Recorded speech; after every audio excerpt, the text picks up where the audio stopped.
जिस वीडियो का आप सभी को बेसब्री से इंतज़ार था, आखिरकार वो वीडियो आ गया है। तो बहुत सारे लोगों ने बहुत सारे सवाल पूछे थे। तो सबसे पहले मैं आपको बता देना चाहता हूँ, मेरा नाम है आशुतोष नेगी, मेरा चैनल है नमस्ते पहाड़, जिस पर आप ये वीडियो देख रहे हैं। और बहुत सारे दर्शकों ने मुझसे रिलेटेड, मेरी वीडियो से रिलेटेड, मेरे फैमिली मेम्बर से रिलेटेड जो भी वीडियोज़ में आते हैं, उन सब से बहुत सारे सवाल पूछे थे, जिनका जवाब मैं आज के इस वीडियो में देने वाला हूँ। अभी जो ये आप खूबसूरत लोकेशन देख रहे हैं, ये मेरा बाज़ार चंदनगर है। तो चलिए, आपके सारे सवालों के जवाब मैं इस वीडियो में देने वाला हूँ और सारी सच्चाई के साथ दूंगा, कोई भी झूठ नहीं बोलूँगा। तो चलिए वीडियो की शुरुआत भी कर लेते हैं। नमस्ते internet, this is Ashutosh Negi, आप देख रहे हैं नमस्ते पहाड़। नमस्ते फ्रॉम पहाड़ की खूबसूरत हसीन वादियों से। और जिन भी लोगों का सवाल पिकअप नहीं हुआ है, क्योंकि बहुत सारे लोगों ने एक ही सवाल पूछा है, तो जिसका कमेंट मुझे पहले दिखा तो उसी का कमेंट मैंने पिक किया है। तो जिनका क्वेश्चन इस वीडियो में नहीं लिया जाएगा, आप नाराज़ मत होइएगा। अगला Q&A में जब करूँगा तब मैं आपका सवाल जरूर लूँगा। तो चलिए सवाल जवाब का ये सिलसिला शुरू करते हैं। पर उससे पहले आप इस वीडियो को लाइक करिए और चैनल नमस्ते पहाड़ को सब्सक्राइब करिए। जो भी आप कुछ कहना चाहते हैं वो कमेंट में ज़रूर बताना। सबसे पहला सवाल पूछा है अमित तिवारी बुरकिया जी ने, आप कभी राजस्थान आए हो? तो इसका जवाब ये है कि मुझे राजस्थान आने का अभी कोई मौका नहीं मिला है। जैसे ही मौका मिलेगा तो मैं राजस्थान जरूर आऊँगा। अगला सवाल पूछा है द फिटनेस कोच जी ने, भाई क्या आपका घर गांव में भी है? तो हमारा घर गांव में नहीं था, पहले मेरे दादाजी के टाइम पर हुआ करता था। तब बहुत सारे लोगों का मिल करके एक ही मकान रहता था, जिस पे 3-4 कमरे रहते थे। फिर बाद में हमने गांव में एक घर खरीदा था, उसकी डील वैसे ही कैंसिल हो गई थी। तो फिलहाल तो हमारा गांव में कोई घर नहीं है। अगला सवाल पूछा है गिरीश अहमदाबाद जी ने, नाइस ब्लॉग, आप कितनी किताब पढ़ी हैं? जॉब का कोई प्लान है या नहीं? ये पूछना चाहते हैं आपने कितनी पढ़ाई करी है। तो मैंने बहुत सारी किताबें पढ़ी हैं, बचपन से लेकर मास्टर ऑफ आर्ट तक बहुत सारी किताबें पढ़ी है। इसका जवाब यह है कि मैंने मास्टर ऑफ आर्ट की है ज्योग्राफी सब्जेक्ट से। और फिलहाल तो मेरा जॉब का कोई प्लान नहीं है। अगला सवाल पूछा है यूके व्लॉग जी ने, आपके गाँव से पौड़ी गढ़वाल कितनी दूरी पर है? आप मीटअप कब करोगे? तो मेरे गांव से पौड़ी गढ़वाल जो है काफ़ी दूर है। मेरे घर से श्रीनगर की दूरी है 98 किलोमीटर और वहां से 30-35 किलोमीटर दूर पौड़ी है। तो आप 130-40 किलोमीटर लगा सकते हैं कि मेरे घर से इतना दूर पौड़ी है। मीटअप का प्लान अभी नहीं है, जब भी होगा आपको पता चल जाएगा। अगला सवाल पूछा है विक्रांत राठिया जी ने, पांडव नृत्य कितने साल के बाद होता है आपके यहाँ? तो मेरे यहाँ यानी कि मेरे गांव में 5 साल बाद, 7 साल बाद, 9 साल बाद, 11 साल, जो भी विषम संख्या रहती है, इतने साल बाद होता है। इस बार जो हुआ है वो 7 साल बाद हुआ है। अब न जाने कब होगा, वो तो पांडव देवताओं की कृपा पे बात है, कब उनकी कृपा होगी और कब पांडव नृत्य दोबारा होगा। अगला सवाल पूछा है हेलो जी इंडिया ने, और इनके 2 सवाल हैं। आप अपनी मौसी को चाची क्यों कहते हो? आपकी माँ पापा और मौसी चाचा दोनों एक साथ ही रहते हुए भी अलग अलग किचन में खाना क्यों बनाते हैं? तो मैं अपनी चाची को मौसी इसलिए कहता हूँ क्योंकि मेरी माँ और मेरी जो चाची हैं वो दोनों आपस में बहनें हैं, सगी बहनें हैं, एक ही माँ की बेटी हैं। इसीलिए मैं बचपन से उनको मौसी बोलता था। फिर उनकी शादी हमारे घर में मेरे चाचा जी से हुई, तो तब भी मुझे मौसी बोलने की आदत है, चाची बोलने की आदत नहीं पड़ी। और अगला सवाल है कि अलग अलग किचन होते हुए भी खाना क्यों बनाते हैं? तो बहुत पहले हम लोग ऐसे अलग हो गए थे, खाली मतलब दिखाने के लिए। बाकी हमारी सारी चीज़ें साथ में ही होती हैं, काम हो गया, बहुत सारी चीज़ें, जैसे कभी खाना साथ में ही बनता है। तो ऐसा नहीं है कि खाना अलग अलग बनता है। कभी जैसे चाची बाहर है तो सबके लिए खाना मम्मी बनाती है, कभी मम्मी बाहर है तो सबके लिए खाना चाची बनाती है। तो ऐसा है, अलग अलग नहीं है। अगला सवाल पूछा है बनारसी दोस्त जी ने, आपकी वीडियो में जो बैकग्राउंड म्यूजिक चलता है उसका नाम क्या है? मेरी वीडियो में जो बैकग्राउंड म्यूजिक चलता है वो एक नेपाली म्यूजिक है, उसका नाम शायद फूल को ठुंगा ऐसा कुछ करके है। अगला सवाल पूछा है लक्ष्मी जी ने, इस साल पांडव नृत्य नहीं होगा? तो इस साल मेरे गांव में तो नहीं होगा, पर यहाँ सामने जो गांव है, जिस गांव का नाम है कौन था, वहाँ पर पांडव नृत्य हो रहा है। तो वहाँ की वीडियो आपको देखने को मिलेंगी। जैसे मुझे वहाँ पर जाने का मौका मिलेगा तो मैं आपके लिए पांडव नृत्य वाली वीडियो ज़रूर लाऊंगा। अगला सवाल पूछा है पिंक किंग जी ने, आपके पापा क्या जॉब करते हैं? और ये उड़ीसा से हैं। तो मेरे पापा पंजाब में राइस मिल में जॉब करते हैं। अगला सवाल पूछा है लोकेश दौरियाल जी ने, मैं आपके व्लॉग डेली देखता हूं, आप इतना अच्छा कैसे बोल लेते हो? और आपने पढ़ाई में क्या क्या किया हुआ है और पढ़ाई में आप कैसे थे? मैं जो भी बोलता हूं वो मेरी प्रैक्टिस से है। जितना मैंने कैमरे पर बोलना सीखा है उसकी वजह से मेरी प्रैक्टिस हुई है। और मुझे रिपोर्टिंग करने का शौक था, इसीलिए वो चीज़ मेरे अंदर से निकल जाती है। और मैंने पढ़ाई के बारे में तो बता दिया, मास्टर ऑफ आर्ट तक मैंने पढ़ाई की है और पढ़ाई में मैं एवरेज स्टूडेंट था, न ऊपर न नीचे, बीच का। अगला सवाल पूछा है आदित्य जी ने, और यहाँ नीचे अनिकेत लिखा हुआ है, भाई जी पहले आपकी शादी होगी या किरण सिस्टर की? वो तो टाइम ही बताएगा कि पहले किसकी शादी होगी, किरण की या फिर मेरी। अगला सवाल पूछा है आशु जी ने, इनका नाम भी मेरे नाम के जैसा है, does Negi caste same as Singh और राजपूत? बिल्कुल, नेगी जो होते हैं वो राजपूत ही होते हैं। आप इंटरनेट पर देख सकते हैं, बहुत सारे जो भी हिस्ट्री है उसमें भी देख सकते हैं, नेगी लोग जो होते हैं उत्तराखंड के, वो राजपूत में ही आते हैं। अगला सवाल पूछा है गौरव जी ने कि आपके गांव में कैसे आ सकते हैं, रास्ता कैसा है वहाँ का? तो मेरे गांव का रास्ता है सीधू सैणु धार धार मेरा गांव को बाटू। तो ये गढ़वाली गाना है। तो मेरे गांव आप आ सकते हैं। अगर आप बाहर से आना चाहते हैं तो पहले आप ऋषिकेश या फिर हरिद्वार आइए, फिर उसके बाद आपको रुद्रप्रयाग आना होगा। फिर उसके बाद 2 रास्ते हैं, या तो आपको चंद्रनगर आना होगा या तो आपको मोहनखाल आना होगा। चंद्रनगर आने के लिए आपको रुद्रप्रयाग से अगस्त्यमुनि, अगस्त्यमुनि से बांसवाड़ा, बांसवाड़ा से चंद्रनगर, और मोहनखाल आने के लिए आपको रुद्रप्रयाग से मोहनखाल की बस मिलेगी, जीप मिलेगी, और वहाँ से आप नीचे आ सकते हैं मेरे गाँव के लिए, क्योंकि मोहनखाल के नीचे मेरा गाँव शुरू हो जाता है। और आप चंद्रनगर आएंगे तो चंद्रनगर से आपको 1-1.5 किलोमीटर आगे जाना होगा मेरे गांव के लिए। तो इस तरीके से आप मेरे गांव में पहुंच सकते हैं। और अगर किसी के पास हेलीकॉप्टर है तो वो डायरेक्ट मेरे गांव में लैंड हो सकता है। अगला सवाल पूछा है दर्शन नेगी जी ने। नाइस ब्लॉग आशुतोष भाई, खुद के लिए कोई टास्क सेलेक्ट करके कोई चैलेंज कीजिए, दिन भर करने का या कंप्लीट करने का, ब्लॉग को इंटरेस्टिंग बनाओ भाई। ओके, तो ये चीज़ मैं ज़रूर ट्राई करूँगा, जैसे दिन भर फ़ोन न चलाना या फिर कुछ चीज़ न करना या फिर खाना न खाना, ऐसी कुछ भी चीज़ें। तो वो तो टाइम आने पे पता चलेगा कि मैं क्या करता हूँ, या फिर दिन में ये काम करना ही करना है या यही चीज़ पूरी करनी है। अगला सवाल पूछा है इट्स फॉरएवर जी ने। Hello, I am Rana DVS from Malaysia and my country is Nepal. I have continue watching your video, thank you so much, और देखते रहिए। अगला सवाल पूछा है उत्तराखंड से। पहला सवाल है इनका, आप केदारनाथ क्यों नहीं जाते कभी भी? रुद्रप्रयाग के ज़्यादा ब्लॉगर वहाँ जाते हैं। दूसरा सवाल है कि आप ड्रोन कब ले रहे हो, इससे आपके व्यू भी बढ़ जाएंगे। तो केदारनाथ मैं शुरू में गया था भगवान जी की डोली के साथ, जब केदारनाथ भगवान जी के पट खुले थे। उसके बाद दोबारा जाने का मौका नहीं मिला, और मैं बार बार इसलिए नहीं जाता। वो ऐसा लगता है कि वीडियो बनाने के लिए जा रहे हैं, जब उनका बुलावा आएगा फिर आदमी कहीं भी हो उसको तो जाना ही पड़ता है। तो रही बात ड्रोन की, तो जल्दी ही ड्रोन ले लूँगा, आपको देखने को मिल जाएगा। अगला सवाल पूछा है प्रिंस त्रिलोक जी ने। ट्रिप टू कुमाऊँ वंस, तो जब भी मौका मिलेगा तो कुमाऊँ ज़रूर आएंगे। अगला सवाल पूछा है सुनील सिंह जी ने। भाई कार्तिक स्वामी का मंदिर हमेशा खुला रहता है, मैं भी दिसंबर में आना चाहता हूँ। तो भगवान कार्तिक स्वामी जी का मंदिर 12 महीने खुला रहता है, तो आप दिसंबर में आ सकते हैं। दिसंबर महीने में वहाँ पर बर्फ़बारी भी होती है, तो आपको बर्फ़ के नज़ारे देखने को भी मिलेंगे। अगला सवाल है यूज़र ईएन की तरफ से। आशु, आप कितने भाई बहन हो चचेरा मौसेरा छोड़कर? तो हम लोग 2 भाई बहन हैं, मैं और किरण, और मेरी चाची की लड़की है निकिता, यानी कि मौसी की लड़की है, और निखिल भी मौसी का लड़का है, यानी कि चाचा जी का लड़का है। तो हम 4 भाई बहन हैं, ऐसा आप बोल सकते हैं। अगला सवाल पूछा है जूनू मगर जी ने। आप हिमाचल नहीं आओगे कभी? हिमाचल भी आ जाओ। तो जब भी हिमाचल आने का मौका मिलेगा तो हिमाचल भी ज़रूर आऊँगा। हिमाचल भी बहुत खूबसूरत है, अपने उत्तराखंड के जैसे। अगला सवाल पूछा है खेतरा जी ने। आप बाल छोटे क्यों रखते हो? तो बाल छोटे रखने का रीज़न ये है कि जब भी मैं घर से बढ़िया बाल सेट करके जाता हूँ तो जाना तो मेरे को बाइक पर ही पड़ता है, और बाइक पर बैठना है तो हेलमेट तो पहनना पड़ेगा, उसकी वजह से बाल ख़राब हो जाते हैं। और फिर मेरे बाल जो हैं वो ऐसे करने पे सीधे नहीं होते हैं, यानी कि सेट नहीं होते हैं, फिर उनको धोना पड़ता है तब जाके वो सेट होते हैं। इसीलिए जब बाल उन्हें ख़राब ही होना है, इसीलिए छोटे ही बाल रखो, हेलमेट पहनने में भी आसानी रहेगी। तो इसीलिए मैं बाल छोटे रखता हूँ। अगला सवाल पूछा है विशाल मुजालदा जी ने। क्या आप किसी कंपटीशन एग्ज़ाम की तैयारी करते हो या नहीं? तो फिलहाल तो मैं किसी भी कंपटीशन की तैयारी नहीं कर रहा हूँ। अगला सवाल पूछा है मिथुना जी ने। नमस्ते पहाड़ सर, मैं आपका एक नियमित दर्शक हूँ सर, एक फैमिली पिकनिक का वीडियो चाहिए सर, आपकी पूरी फैमिली और यूट्यूब में 2 पार्ट में वीडियो देखेंगे। जय श्री जगन्नाथ। जय श्री जगन्नाथ। तो जल्द ही हम लोग प्लान करेंगे। पहाड़ों में तो फैमिली पिकनिक क्या ही होगा, बस कहीं चले गए या फिर जंगल जा रहे हैं गांव वालों के साथ, या फिर घर पे ही कुछ बना रहे हैं, तो वही पिकनिक हो गया। पहाड़ों में पिकनिक पे जाना मतलब घर को ऐसे छोड़ना।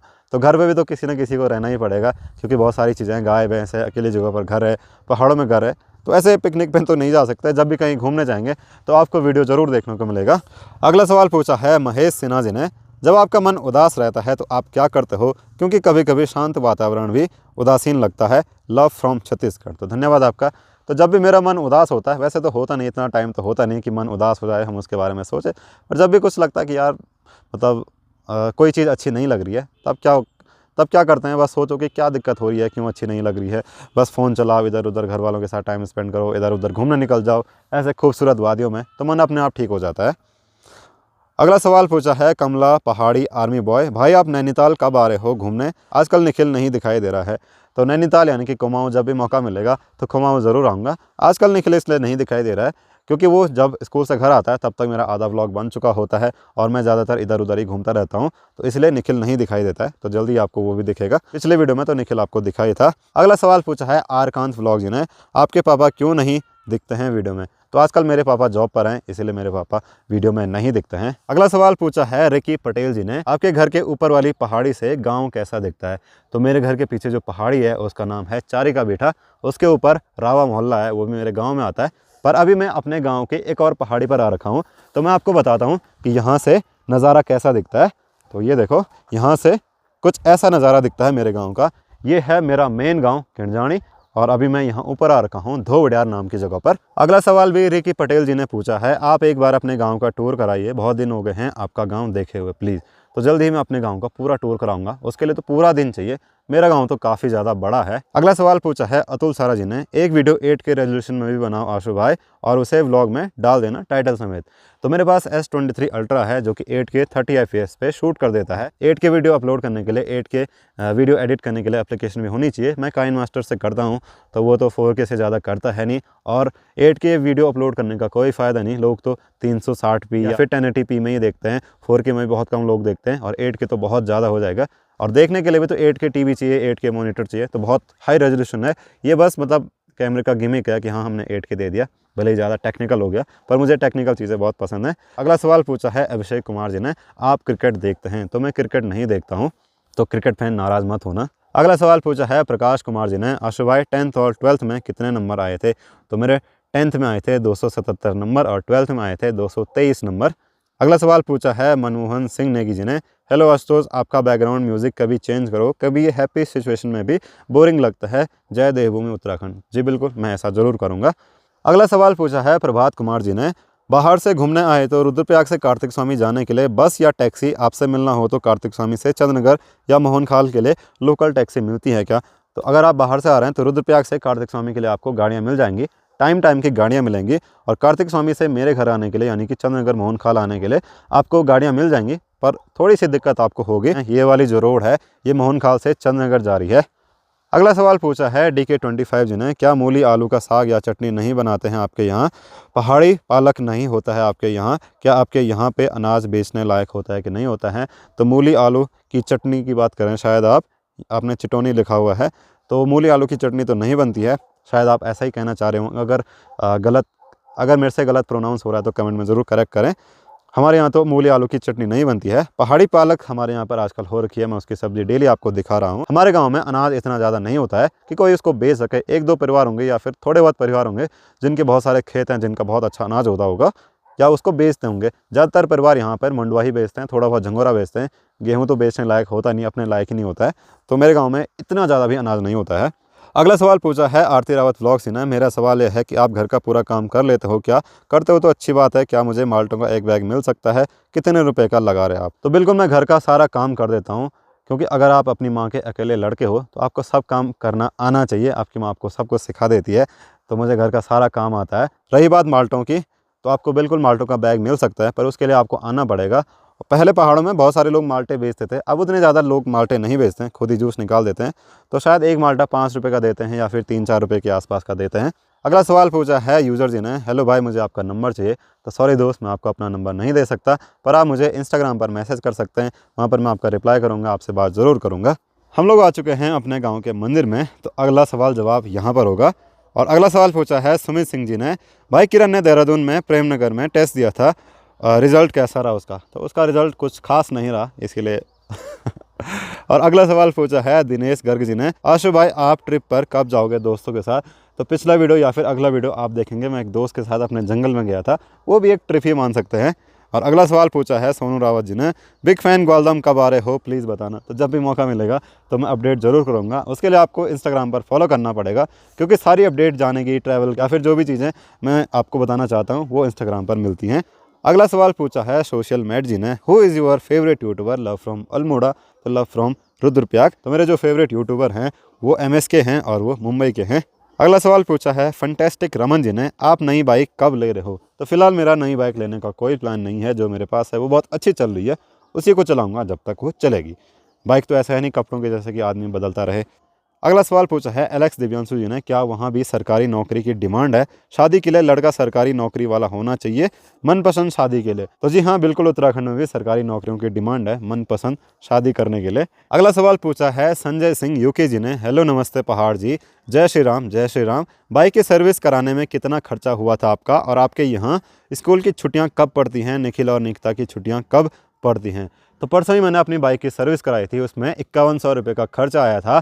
3000 रुपये का मैंने उसमें चैन स्पॉकेट डलवाया था और 2000 रुपये का मैंने उसमें इंजन ऑयल डलवाया था। इस बार मैंने मोटूल का इंजन ऑयल डलवाया। जो मैं डलवाना चाहता था वो 1-1 लीटर की बोतल में आता था और मेरी बाइक में 1.2 लीटर पड़ता है, इसलिए मेरे को 2 डब्बे लाने पड़े, तो इसीलिए पूरा खर्चा 5100 रुपये का आया है। और अगला सवाल है कि निकिता निखिल की स्कूल की छुट्टियां कब पड़ती हैं। तो जनवरी शुरू में और जून के महीने में निकिता निखिल की स्कूल की छुट्टियां रहती हैं। अगला सवाल पूछा है अननोन ब्लॉगर जी ने, भाई आप निखिल को क्यों नहीं दिखाते हो वीडियो में। तो निखिल इतना ज़्यादा कैमरा फ्रेंडली नहीं है, इसीलिए वो वीडियो में बहुत कम आता है। अगला सवाल पूछा है जय खड़का जी ने, भाई आप नेपाल कब आ रहे हो, यस का जवाब ज़रूर देना, आपका व्लॉग रोज़ देखता हूँ। तो धन्यवाद आपका नेपाल से वीडियो देखने के लिए। तो नेपाल आने का बहुत मन है, पर जब भी मौका मिलेगा तो नेपाल ज़रूर आएंगे। अगला सवाल पूछा है जयचंद सिंह नेगी जी ने, नमस्ते आशुतोष भाई जी, बहुत सुंदर भाई जी। मेरा सवाल है कि जब कभी मेलों में जाते हो और इन मेलों में जो दुकानदार होते हैं अधिकांश बाहरी लोग होते हैं, क्या लोकल या पूरे यूकेडी के लोग क्यों नहीं लगाते। इनका सवाल है कि उत्तराखंड में जो भी मेले लगते हैं उसमें लोकल लोग दुकानें क्यों नहीं लगाते हैं। तो मैं सोचता हूँ कि लोकल आदमी जो है वो दुकानें लगाने के लिए या फिर ऐसे लोकल में ही काम करने के लिए बहुत ज़्यादा शर्माता है। वो कहता है ना कि बाहर जाके हम काम कर लेंगे पर यहाँ रह कर नहीं करेंगे। बहुत सारे लोग यहाँ रह के भी बहुत अच्छा काम करते हैं, पर यह है कि मतलब कैसे लगाएं यार, अपने आसपास के लोग होंगे, अपने ही लोग होंगे, तो वहाँ मेलों में दुकान कैसे लगाएं। इसीलिए आपको बाहर वाले लोगों की दुकानें कम मिलेंगी, पर ऐसा नहीं है। बहुत सारे मेलों में मैंने गढ़वाली भाई लोगों की दुकानें देखी हैं और ये देख के बहुत अच्छा लगता है कि लोकल आदमी जो है वो लोकल में ही काम कर रहा है। अगला सवाल पूछा है अमन राणा जी ने, आप पांडव लीला देखने नहीं गए अभी, कौंथा क्यों। तो अभी मुझे कौंथा जाने का मौका नहीं मिला है, तो कुछ ही दिनों में मैं कौंथा जाऊँगा, तो वहाँ की पांडव लीला भी आपको देखने को मिलेगी। अगला सवाल पूछा है संदीप खेरा ब्लॉग जी ने, भाई आप कौन सा माइक यूज़ करते हो और आपने ये बैकग्राउंड म्यूजिक कहाँ से लिया है। तो ये वाला जो माइक है ये मेरा मोटो ब्लॉगिंग का माइक है और ये लेवलर नाम से ऐसा कुछ आता है, 400-500 रुपये का है। और बैकग्राउंड म्यूजिक जो है वो मेरे दोस्त अमित नेगी ब्लॉग्स ने मुझे दिया था और वो नेपाली धुन है, फूल को ठूंगा ऐसा कुछ करके। अगला सवाल पूछा है कुलदीप यूके जी ने, भाई जी आपको बुंखाल मेले में आना चाहिए था। तो बुंखाल मेला मेरे घर से काफ़ी दूर लगता है और काफ़ी दूर जाने का फिलहाल प्लान नहीं था या फिर बुलावा नहीं था, आप ऐसा समझ सकते हैं। अगला सवाल पूछा है सरबजीत सिंह जी ने कि निखिल कौन है। तो निखिल मेरे चाचा जी का लड़का है। अगला सवाल पूछा है यूज़र जी ने, हर हर महादेव आपसे बहुत बार पूछा है, क्या हमारे कमेंट नहीं पढ़ते, बाइक पर वीडियो बनाते हो तो पहाड़ नहीं बताते हो सारे परिवार को, जय श्री कृष्णा, राधे राधे, मध्य प्रदेश से। तो जब भी मैं बाइक पर जाता हूँ तो पहाड़ तो आपको दिखाता हूँ और साथ साथ पहाड़ की सड़कें भी दिखाता हूँ। अगला सवाल पूछा है UK11 पहाड़ी व्लॉगर जी ने, आशु भाई आपने अपने फ़ोन में एडिटिंग के लिए कौन सा ऐप यूज़ करते हो। तो मैं काइन मास्टर यूज़ करता हूँ, मैंने काइन मास्टर का प्रीमियम ले रखा है। अगला सवाल पूछा है पहाड़ी XYZ शॉर्ट ने, भाई जी आपका घर गांव से अलग क्यों है, गांव में क्यों नहीं है। तो पहले वहाँ पर गौशाला थी, मेरे दादाजी ने गौशाला बनाई थी। पहले के टाइम पे गौशाला बहुत दूर रहती थी, घर भी बहुत ज़्यादा दूर रहते थे, तो मेरे दादाजी के टाइम से हम लोग वहाँ पर रहते हैं और वहीं पर हमने अपना नया घर भी बनाया था, इसीलिए ये घर गाँव से काफ़ी दूर है। अगला सवाल पूछा है प्रवीण चौहान जी ने, आशु भाई मैच नहीं हो रहे हैं क्या आपके यहाँ। फिलहाल तो आसपास कहीं मैच नहीं हो रहे हैं, जब भी भड़ज में मैच होंगे या फिर आसपास में होंगे तो मैं आपको पहाड़ी क्रिकेट की वीडियो ज़रूर बताऊंगा। अगला सवाल पूछा है मोहन मौर्य जी ने, आशु भाई एक वीडियो वहाँ की बनाए जहाँ पर 41 लोग टनल में फंसे थे। तो वो लोग उत्तरकाशी में टनल में फंसे थे और उत्तरकाशी मेरे घर से काफ़ी ज़्यादा दूर है, तो जब भी मौका मिलेगा वहाँ जाने का तो उस टनल के बाहर की वीडियो ज़रूर बनाऊंगा, भले ही आपने न्यूज़ में सारी चीज़ें देख ली होंगी। अगला सवाल पूछा है जिग्नेश जी ने, आपकी वीडियो अच्छा है, मेरा नाम जरूर लेना। जी बिल्कुल, आपका नाम मैंने ले लिया है, धन्यवाद वीडियो देखने के लिए। अगला सवाल पूछा है आर्यन सर जी ने, आशुतोष भाई आपकी किसी वीडियो पर अच्छे व्यूज़ आ जाते हैं, किसी वीडियो पर इतने अच्छे व्यूज़ नहीं आते हैं, ऐसा क्यों। किसी वीडियो पर मैं बहुत ज़्यादा मेहनत करता हूँ, उस पर अच्छे व्यूज़ आ जाते होंगे, और किसी वीडियो पर मैं मेहनत नहीं कर पाता हूँ तो उस पर अच्छे व्यूज़ नहीं आते हैं। अगला सवाल पूछा है नीलम राणा जी ने, बहुत सुंदर वीडियो। आप तो जानते ही हो कि सब क्या पूछना चाहते हैं, पर मैं नहीं जानना चाहती हूँ, जो भी हुआ अच्छा हुआ, जो होगा अच्छा ही होगा। पर अनु भाई वीडियो कब बनाएंगे, कल का Q&A का इंतज़ार कर रही हूँ बेसब्री से। बहुत बहुत धन्यवाद, जो आपने कुछ तो कहा नहीं, मैं सोच रही थी। तो मैं समझा नहीं कि आप कहना क्या चाहते हो, जल्दी ही मैं अनु भाई से मिलने वाला हूँ। अगला सवाल पूछा है जामिनी दास जी ने, मोटो व्लॉगिंग का कुछ प्लान है। आपका मतलब ये होगा शायद कि केवल मोटो व्लॉगिंग की वीडियो बनाना, जैसे बहुत सारे यूट्यूबर बनाते हैं, यहाँ वहाँ जाते हैं, मोटो व्लॉग के थ्रू ही लोगों को अपनी स्टोरी बताते हैं। तो फिलहाल तो मेरा ऐसा कुछ प्लान नहीं है, फिलहाल तो मेरा ऐसे वाला व्लॉग और मोटो व्लॉग थोड़ा बहुत उस चीज़ का प्लान है। अगला सवाल पूछा है रविंद्र राणा व्लॉग जी ने, आशु भाई आप आगर गांव को जानते हो। जी हाँ, मैं बिल्कुल जानता हूँ, मेरे पास में ही, यहाँ से आप घिमदोली की तरफ जाएंगे तो उसके ऊपर आगर गांव है। अगला सवाल पूछा है चमोली उत्तराखंड जी ने, आपका बेस्ट क्रिकेटर कौन है। तो मैं क्रिकेट नहीं देखता हूँ, तो इसलिए मेरा कोई बेस्ट क्रिकेटर नहीं है, फिर से क्रिकेट फैन नाराज़ मत हो जाना। अगला सवाल पूछा है JP क्रिएशन स्टेटस जी ने, आप आलोक राणा के साथ एक व्लॉग बनाओ प्लीज। तो जब भी मुझे मौका मिलेगा तो मैं आलोक भाई के साथ वीडियो जरूर बनाऊंगा। अगला सवाल पूछा है जीवन कंडारी जी ने, हु वाज योर इंस्पिरेशन और who inspired to you vlog on YouTube. तो जो मेरा इंस्पिरेशन है वो अनु भाई ने ही मुझे मोटिवेट किया था कि वीडियो बना, यानी कि व्लॉग बनाते हैं। तो तब से मैं यूट्यूब पर व्लॉग बना रहा हूँ। अगला सवाल पूछा है धर्मेंद्र चंद्र जी ने। My question is when Lucky Prachi be at your home cause when you all together looks great as you are sibling are. तो वो दोनों शायद सर्दियों की छुट्टी में आएंगे या फिर गर्मियों की छुट्टी में आएंगे, क्योंकि उनकी स्कूल है तो छुट्टी में ही उनका आना होता है। अगला सवाल पूछा है यूज़र जी ने। भाई आप बिहार कब आओगे? अभी प्लान नहीं है, जब भी प्लान होगा तो आपको ज़रूर बताऊँगा। अगला सवाल पूछा है सुरेंद्र रावत जी ने। भाई आपके 2 लाख सब्सक्राइबर हैं और आप वीडियो अपलोड नहीं करोगे तो मंथली इनकम आएगी क्या और कितनी आएगी? तो अगर मैं वीडियो अपलोड नहीं करूंगा तो कोई भी इनकम नहीं आएगी। शायद उन पे थोड़ी बहुत आ जाए जो लोग पुरानी वीडियो देख रहे होंगे या फिर जो वीडियो मेरे चैनल पर हैं। अगला सवाल पूछा है उदय दुबे जी ने। भैया आप निकिता से इंट्रो कराइए वीडियो की अगला सवाल पूछा है उदय दुबे जी ने। भैया आप निकिता से इंट्रो कराइए वीडियो की शुरुआत में, ये हमको देखने में बहुत अच्छा लगेगा। निकिता बहन ज़रूर करेगी, हमको यकीन है। तो मैं ये चीज़ ज़रूर ट्राई करूँगा। अगला सवाल पूछा है नवीन जी ने। भाई जी कभी उत्तरकाशी आए हो? तो मैं अभी तक उत्तरकाशी नहीं गया हूँ। अगला सवाल पूछा है रेमंत कुमार जी ने। क्या कभी कोई पहाड़ी से गिरकर मरा है? तो जी हाँ, बिल्कुल। पहाड़ों में ऐसी बहुत सारी घटनाएं होती हैं जहाँ पर लोग घास के लिए ऊंची ऊंची पहाड़ी पर जाते हैं और पैर फिसलने से गिर जाते हैं और उनकी डेथ हो जाती है। तो पहाड़ों का ये मतलब बहुत कड़वा सच है कि यहाँ पर ऐसे भी डेथ हो जाती है, क्योंकि कंडीशन ही बहुत ज़्यादा टफ होती हैं। अगला सवाल पूछा है रविंद्र मीना जी ने। निकिता कौन सी क्लास में पढ़ती है? फ्रॉम जयपुर राजस्थान। तो निकिता अभी 10th क्लास में है। अगला सवाल पूछा है यूज़र ने, इनका कोई नाम नहीं है। आप श्रीनगर मेले में क्यों नहीं आए? तो श्रीनगर मेले में मुझे आने का मौका नहीं मिला, और वैसे भी इस बार मैंने बहुत सारे मेले घूम लिए थे और श्रीनगर मेरे घर से काफ़ी ज़्यादा दूर है। सवाल पूछा है गीता भी सिन्हा। इन्होंने कहा कि घर पे बहुत सारे फल हैं तो मतलब पेड़ लगाने की क्या ज़रूरत। इनका सवाल है कि आपके घर में जो भी पशु हैं वो आप लोगों के अलग और निकिता लोगों के अलग हैं क्या? तो हाँ, वो अलग अलग हैं। हमारा एक भैंस और 2 बैल हैं। निकिता लोगों के एक भैंस और एक भैंस का बच्चा है। अगला सवाल पूछा है आशु जी ने। Where does your father work? What are the most beautiful aspect of living on mountains and worst part of living on mountain? Do you recommend someone to shift from plain to mountain for living? तो मेरे पापा पंजाब में job करते हैं, वो मैंने आपको बता दिया। और पहाड़ में रहने का सबसे अच्छा फ़ायदा ये है, सबसे अच्छा पॉइंट ये है कि आपको साफ़ हवा मिलती है, बिल्कुल भी पॉल्यूशन नहीं मिलता है। आपको मेरे चारों तरफ जो है वो आसमान नीला दिखाई दे रहा होगा, यानी कि एकदम क्रिस्टल क्लियर आपको एयर यहाँ पर मिलेगी और व्यू देखने को मिलेंगे। हर चीज़ यहाँ पर फ्रेश है, हर चीज़ यहाँ पर शुद्ध है। और सबसे वर्स्ट पार्ट ये है कि यहाँ पर अगर रोड ना हो, लाइट वगैरह ये चीज़ें सुविधाएं बहुत सारे लोगों को नहीं मिलती हैं, तो जीवन जीना बहुत ज़्यादा मुश्किल हो जाता है। कई लोगों के गांव में रोड नहीं है, तो वहाँ पर अगर कोई इमरजेंसी हो गई तो कैसे हॉस्पिटल पहुँचा जाए? हॉस्पिटल बहुत ज़्यादा दूर होते हैं, रोड की कंडीशन इतनी ज़्यादा ख़राब है कि मरीज़ पहुँचते पहुँचते मर जाता है। बहुत सारी ऐसी चीज़ें हैं जो मतलब पहाड़ के बारे में बहुत बेकार हैं। और रही पहाड़ में रहने के लिए रिकमेंड करने की बात, जो लोग यहाँ पर रहना चाहते हैं वो तो रहते ही हैं।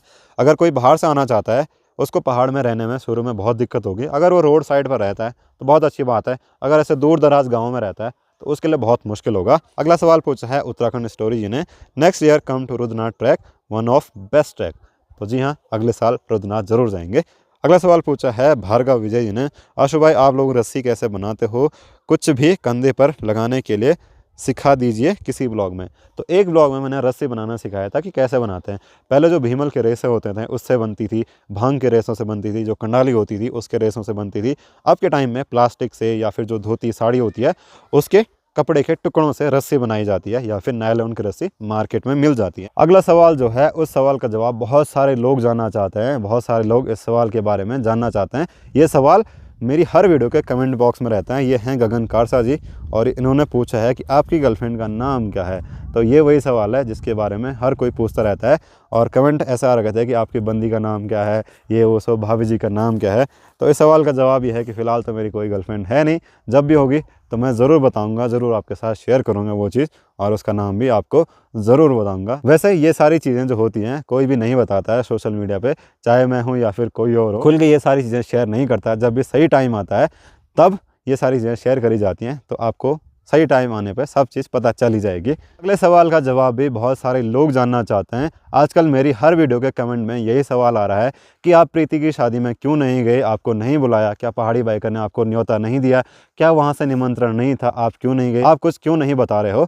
तो इस सवाल का जवाब ये है कि मुझे निमंत्रण मिला था, ऐसा नहीं है कि मुझे निमंत्रण नहीं मिला था। पर आपने देखा होगा जिस दिन प्रीति की शादी थी उस दिन मैं और चाचा जी गाँव में आए थे और मैं उसके बाद पोखरी चला गया था। तो उस दिन हम लोग गाँव में किसी खास काम से आए थे, उसकी वजह से मैं कहीं नहीं गया, जबकि मुझे उस दिन अपनी बाइक की सर्विस कराने जाना था और वहीं से मुझे वहाँ शादी में जाना था। पर उस काम की वजह से मुझे यहीं पर रुकना पड़ा, दिन तक तो हम यहीं पर थे। फिर उसके बाद हम लोग पोखरी गए थे जिस दिन मैंने ये वाला चश्मा लिया था, तो इसीलिए उस काम की वजह से मैं वहाँ शादी में नहीं जा पाया। अगले सवाल का जवाब भी बहुत सारे लोग जानना चाहते हैं कि आप कितने पैसे कमाते हो, आप एक महीने में कितना अर्न करते हो, यूट्यूबर कितना पैसा कमाता है, ये वो सो पैसा पैसा पैसा, कि आप कितने पैसे कमाते हो। और ये सवाल पूछा है प्रहलाद पवार जी ने, आप एक महीने में कितना कमाते हो। तो इस सवाल का जवाब जो है वो हमको मोनिका देगी। मोनिका बताना मैं कितना कमाता हूँ एक महीने में।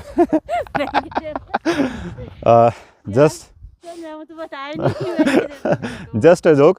ये भी ऐसी चीज़ है, प्राइवेसी वाली चीज़ है, पर्सनल चीज़ है जो कोई शेयर नहीं करता है कि मैं एग्जैक्ट इतना कमाता हूँ। मतलब अगर बता दिया, अगर बहुत ज़्यादा कमा रहे हो तो लोग सोचेंगे कि अरे इतना ज़्यादा कमाते हो, तो कहते हैं कि नज़र लग जाती है। और अगर बता दिया और बहुत कम कमाते हो, लोग सोचेंगे अरे यार इतना ही कमाता है ये वो सो। तो पैसे का जहाँ पर जिक्र होता है, जहाँ पर नाम आता है, वहाँ पर बहुत सारी चीज़ें बहुत संभल के बोलनी पड़ती हैं। भले ही बहुत सारे वीडियोज़ में मैंने पहले बता रखा है, तो अगर आप वो वीडियो देख सकते हैं, उनमें आप ढूंढ सकते हैं, तो आप को पता चल ही जाएगा कि एक यूट्यूबर महीने में कितना कमाता है। होप कि आपके सारे सवालों के जवाब मिल गए होंगे, और जिन लोगों का सवाल छूट गया होगा उनके लिए सॉरी। उनका सवाल मैं अगले किसी Q&A वीडियो में ज़रूर पिक करूंगा। और वीडियो काफ़ी ज़्यादा लंबी हो गई है, तो आप लोगों को अगर ये वीडियो पसंद आई और आपके सवाल इस वीडियो में थे तो कमेंट में ज़रूर बताना, और इस वीडियो को लाइक करना, चैनल नमस्ते पहाड़ को सब्सक्राइब करना, और इंस्टाग्राम पर ज़रूर फॉलो करना ताकि आप वहाँ पर भी सवाल पूछ सकें, क्योंकि इंस्टाग्राम पर एक फीचर होता है आस्क मी अ क्वेश्चन, तो वहाँ पर भी मैं वो करते रहता हूँ और वहाँ पर भी लोगों के सवालों के जवाब देते रहता हूँ। तो आज के इस वीडियो को इतना ही रखते हैं, मैं मिलूंगा आपसे अगले वीडियो में। वीडियो को लाइक करना, चैनल नमस्ते पहाड़ को सब्सक्राइब करना और इंस्टाग्राम नमस्ते पहाड़ पर जरूर फॉलो करना। तब तक के लिए जय गढ़वाल, जय उत्तराखंड, जय Hind. Thank you for watching.